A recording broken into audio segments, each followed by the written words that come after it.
I'll make it no secret here that I do not like the fact that Shin is still treated with such disrespect. He is an idiot, he is a moron, and he is more like the brawn and no brain fighter. I get that, but it's still a little bit harsh that he is the only one who's not taking it very much seriously before. But alas, his hot-bloodedness can be a little bit annoying at the same time. Then again, so is Karyo 10, although hers is not exactly annoying, it's more a little bit, as the Mountain Tribe says, feisty, which is pretty funny. So yeah, I'm still waiting. I'm still waiting for that Hishin unit's shine. Alas, that's not happening. But now that we have ranted about that, let's just go talk about another thing.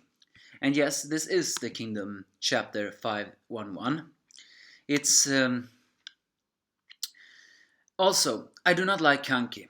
Kanki is arrogant and cold, and yet that's exactly why he is such a good general in this reality. However, for the first time, I have to agree with Kanki. His option regarding what they're gonna do in all these situations makes sense. For now, the secret of Retsubi is revealed. The chapter starts with Riboku and his gang, army, walking to Retsubi. And Riboku had indeed planted a plan in the city. That guy is too smart is actually annoying. However, he also still believed that Osen will know the weakness. So in a way, this is a war of outplaying the others, and Osen did indeed leave the trap. Karyo 10 is of course very angry about disappearing everything, but no one knows exactly what's happening. So during the day next, the commanders, including the 5,000 commanders, Karyo 10, and the generals gathers, although the mountain lady lied, no, Yontawa lied to Kanki, there will only be the two of them. And Ohon is still treating Shin with disrespect. I know for a fact he will never have a character development, but it would at least once upon a time make him prove wrong. But then finally Moten describes what is happening. And of course Shin is the only one who's in the dark and is hot-blooding, screaming about it, which Ohon is not a bit surprised about. Which is my biggest complaint about this. As I said before, being hot-blooded, screaming a lot, and being all bronze and no brain is exactly Shin's stick. And that sometimes makes him a unique general. A general you normally always thinks, not rushes. Although Duke Huo, he didn't really think, he felt, and then he rushed forward. Shin is almost neither, but at the same time, a guy that breaks through everything with illogical strength. He's basically proving that you just need morale and strength to break through an impenetrable defense. Alas, talking about this, it turned out that the trap of Retsubi is the fact that it's difficult to protect. It was difficult to get up. It was difficult to defend Retsubi. But at the same time, that's just the biggest trap. For people taking over Retsubi is the biggest trap because it's very difficult to defend it. As Ohon summarizes, seeing that it's a very big city with very high walls, means that if troops from all over Sao come to Retsubi, then they cannot protect it. Because it is too big for an army like this against such many. And the only one who figured that out is Riboku. A guy with thinking outside the box. And to think you just said that Kanki may have been smarter than Riboku. Although Kanki is the only one who breaks this. Moten summarizes 3 plans which, when he realizes that Shohei-kun's plan is in danger. The first is to leave behind some troops and attack Gyo, but they will not have enough armada for that. The second is to try to fortify defense and still defend it. But Ohon says that's impossible given how big it is and the short amount of time. And the third is simply to give up. But that's the last thing they can do.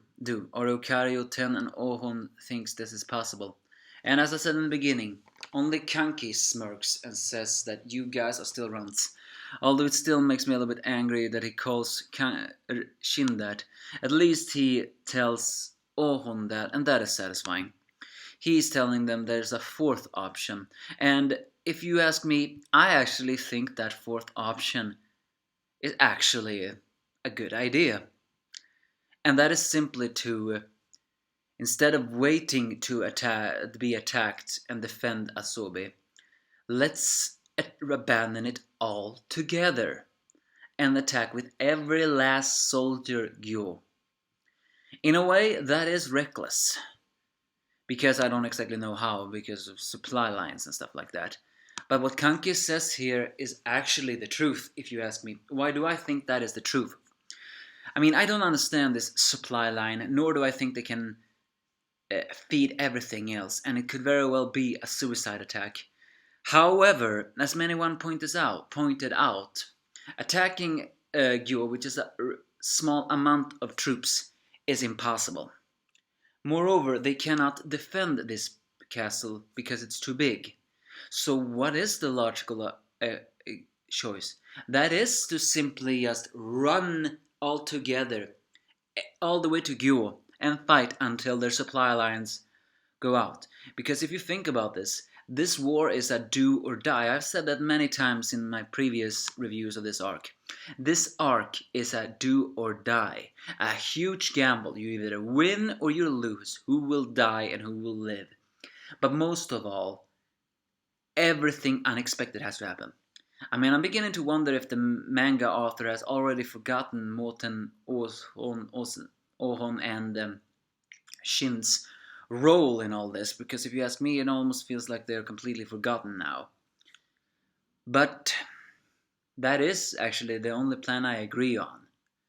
And according to Kanki, the only reason that Osem did leave Gyo was not because he ran away in cowardice. I mean, as I said before in a previous video, Osen is not a man to be trusted. But the thing is, because he is a man that cannot be trusted, you have to trust him in war. And according to Kanki, the reason why Osen left is because he wanted to confirm if such an attack would be possible. So, all in all, it's a reckless plan of running all the way to Gyo and fight and take the city of Gyo before their supplies run out. Meaning that this is a battle that has no rest. So yeah, I agree with Kanki. That is the only option I see. Of course, that doesn't exactly answer the question does that mean they have to go until Ohon comes back? Riboku is what, 3 days away. Was it 3 days or 2 days away from Retsubi? Meaning that, and technically a troop cannot leave without their supreme commander. But is Kanki implying that they cannot wait for Osem and just leave? I wonder. I mean, this is Kanki, remember. A guy who doesn't give a two shits about the strategy. He just wants to do the one thing, maiming right there. So, but again, and hopefully for the last time, I believe Kanki's plan is the only logical choice. It's reckless, it's dangerous, and without no doubt, a lot of people will die. But it's the only choice that will guarantee them at least a small amount of success. So give me your thoughts if you have any.